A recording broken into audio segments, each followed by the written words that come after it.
Hello and welcome back to Stepping into Specialisation, a guide to referral nursing. This is our third and final part.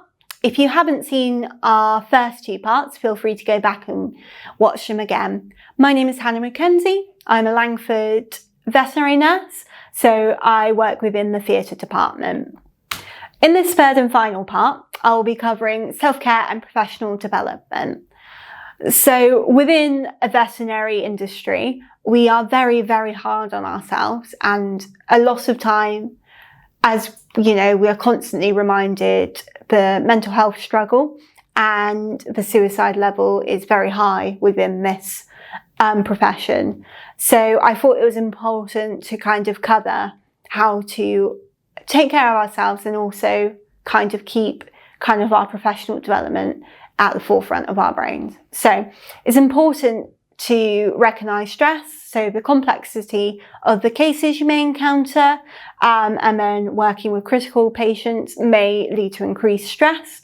Obviously, working within referral practices means that you'll be dealing with sick and injured and terminally ill animals in a much higher volume. So as I've stated before, veterinary nursing can be extremely rewarding, but it's okay to take a step back and lean on your team when things do get tough. And then dealing with more complex cases, you may feel out of your depth when encountering complex or highly specialised cases. That goes for every single kind of role. Nobody knows everything. And it's important to remember that we're all human and we're all just trying to do our best. So I've also added in about self-care and personal development. So obviously the ongoing education.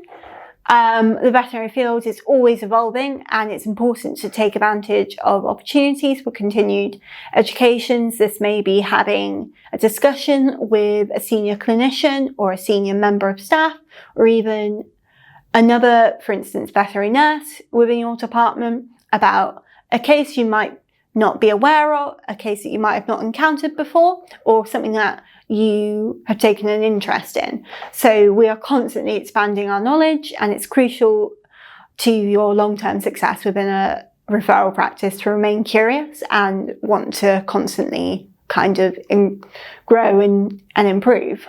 So again, it's the mentorship.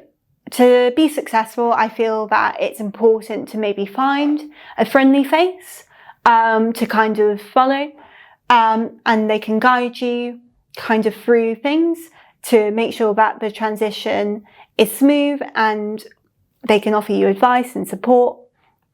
So they'll be able to help you. And then I've also added obviously about imposter syndrome. So feeling like you don't belong, or you're not qualified enough, or you're not smart enough, or you've not seen enough. It's very common, but when stepping into a new role, but you must remember that all nurses started somewhere, and no nurse has experienced exactly what you've experienced. So it's important to draw on those kind of experiences and skills. And lastly, my last section is obviously embracing the excitement of the role. So it's important to embrace lifelong learning. As I've stated before, veterinary medicine is constantly evolving, and it's important to take every opportunity for continued education, such as formal courses, in-house training, or simply asking questions.